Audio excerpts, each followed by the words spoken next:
Hola, pues bueno, ya estamos aquí en la tercera ronda de entrevistas. Está conmigo Paul y Adrián, Adrian en español.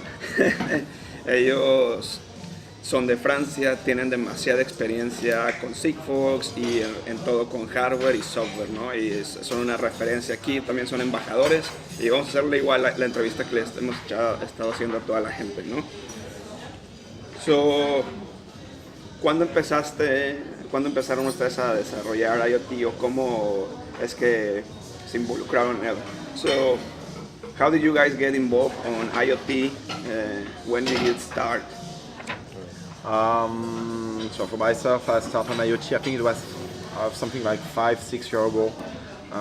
Started working on Raspberry Pi stuff to create a home automation system, and then discover Sigfox network. And at this point, I really switched from the heavy platform as I was used to a low power, low cost solution related to Sigfox, and we discover the advantages of this technology. And since that time, I'm developing IoT. That's very stuff. cool. So, lo que está diciendo Paul es que él empezó a desarrollar aplicaciones y automatizar cosas con Raspberry Pi y hace 6 años, y después conoció Sigfox y le gustó mucho esa tecnología, y después del Raspberry Pi y los experimentos ya empezaron a usar más lo que es Sigfox, más hace nada, y dice que es una tecnología que le brindó mucha eficiencia de lo que es su producto. And 3 or 4 years ago, I met Cedric Georgie in a startup weekend, and so I discovered IoT and Sigfox in the same time, and I found that amazing that with a local slow power solution you can transmit data. So yeah, that's when I really started with IoT with Sigfox.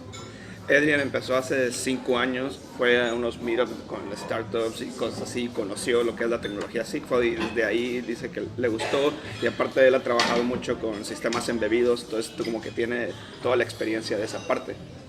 Ahora les vamos a hacer la pregunta que estamos haciendo a todos de qué consideran que es único para Sigfox. So what do you guys consider is unique about Sigfox? In my point of view, Sigfox is really more than a technology, and what makes Sigfox unique is not its technology by itself. Technology is really great, really performant, really low power, so it's really nice, but the main difference is Sigfox is a worldwide operator, and that's a big change in fact. When you have to deal with the communication on IoT, you have to subscribe for communication and you have to go to operator. And with other technology, you have only national operator, and so you have to deal with every operator in every country, and to start your product, it's just a mess. You have some worldwide stuff, but they are not optimized basically. So that's why Sigfox is really different, because you have only one operator seen as a global relation, and you have only one backend, and all your devices communicating the same way, and so you don't care about boundaries. When you design a device, you device a device, it can go everywhere on the world, and so that's really interesting when you are an object maker, because you don't care about What is it going to be, right? If it's to one country or two. Yeah. Lo que está diciendo Pau, que lo que a él le ha estado gustando mucho es Sigfox, sí, de que hay mucho hardware, slow power, la tecnología, los 12 bytes, que muy interesante, pero dice que para él lo más importante es que es un operador mundial, es una red mundial, que no importa en qué país estés, la red va a funcionar. De seguro él ha trabajado con sistemas GSM, celulares, y ve todas las complicaciones que hay cuando lanzas tecnología con celular.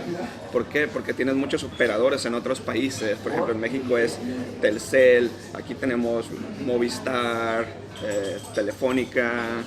Which other GSM operators are here? Like lots, right?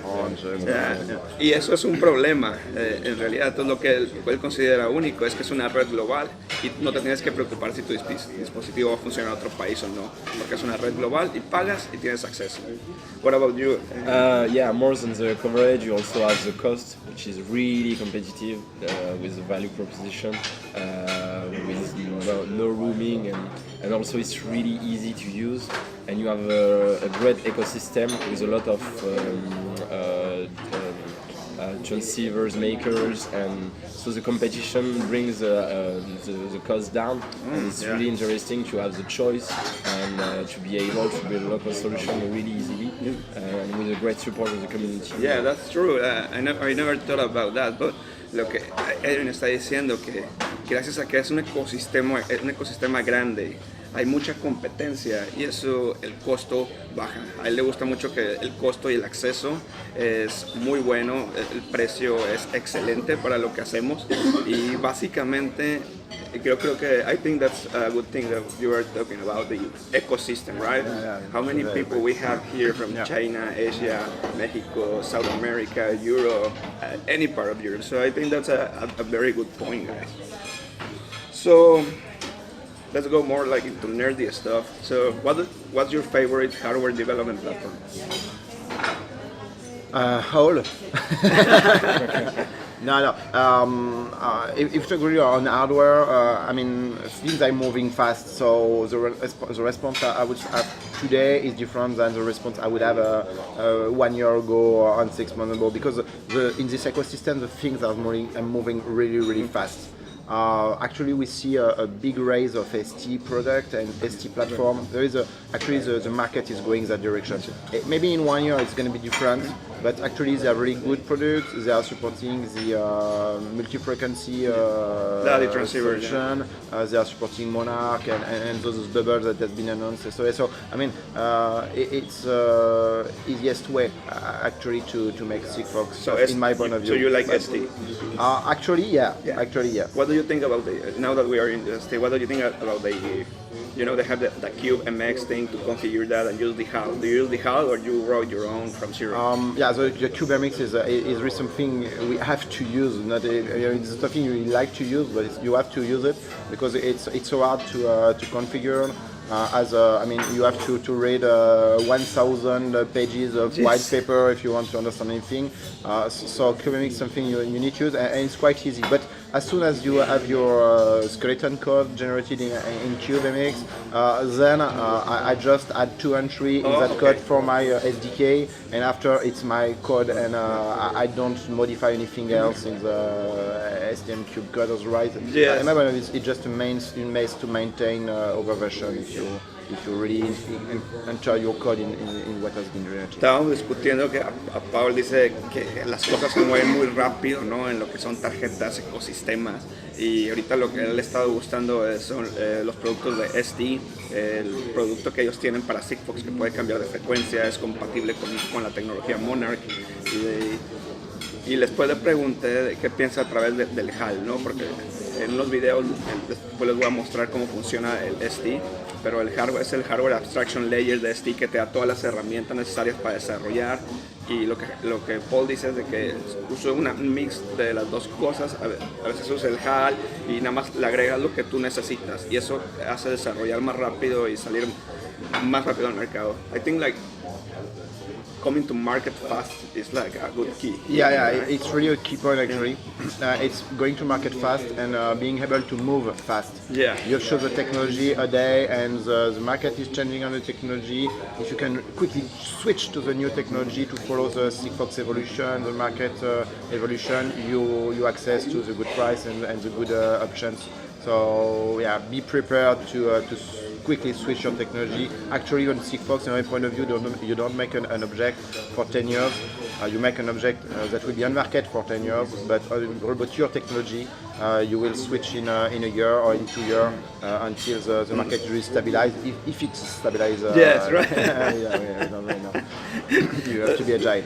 Definitivamente es importante salir al mercado rápido, ¿no? Y hay que usar todas las herramientas disponibles que hay para que tengas ese empuje e ir más adelante a tus competidores. So what about you? What's your favorite stuff? A few months ago it was Wisel because they made kind of good solution, really integrated, really fast to develop, BLE, Wi-Fi, GPS, Sigfox solution. But there is a big move towards ST from Georgie, from Wisel, from really good players. So ST is really pushing hard to make BLE and Sigfox solution with a really good power consumption. So the industry is kind of moving towards ST. Adrian está usando lo que son los módulos de Wisol, dice, le han gustado y todo, pero dice que también ahorita que venimos al evento de Sigfox ha habido muchos módulos de otras compañías como Georgian, the EST module, and how many other module companies we saw here. Entonces él usa Wisol, ya ha probado el GPS con Bluetooth, Wi-Fi y es lo que se le ha sido fácil ahorita usar, más que nada, porque está muy disponible. So then, last one question to finish this up, guys. So, any advice you can give to young entrepreneurs developing their own product, like advice, tips, what challenges they can face? My advice would be on don't focus on technology and really watch the market and the way you will be able to distribute your product, which is really hard in my experience of making 4 or 5 different objects and try to put them on the market is to find your first big client. It's really easy to sell 1, 10 devices or 2 clients on, but volume is really complicated. And there is one reason for this, is that point of view, IoT is a service-based market. If you just sell hardware, it will be really hard for you, and it will be more and more hard because you have more and more competitors, and maybe they will have lower price and so on. So it will be difficult to work on this market. So you can be saved by having a service approach. Saying you're not selling an object, you are serving a service connected. And so you have regular incoming related to the service, and you can survive thanks to that. But that's really a new way to do business. I mean, the market is used to buy box, to push box with a small margin amount on distribution. So when you arrive with your object, which is a service, you have an object price which is low. So the margin is not big for distribution, yes. And IoT is something more complex to sell than the classical things, yeah. Because you have to register the guy, you have to verify the coverage, you have stuff like that, you have to train the sellers. So it's a bit complex, and as it's a bit complex, if the margin is not big because the price is low, basically it's not interesting for distribution. And as you make the value on the service, they see that you get the value and they do the hard work. So basically they don't want your product.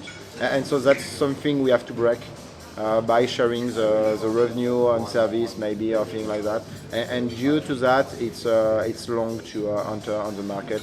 I mean, for B2C at least. Yeah. And for B2B market, it's more easy, but B2B market is really long. So my advice to someone that wants to start on IoT is really focus on market, on value creation. Look at B2B, I think, at first, because it's actually more mature for that.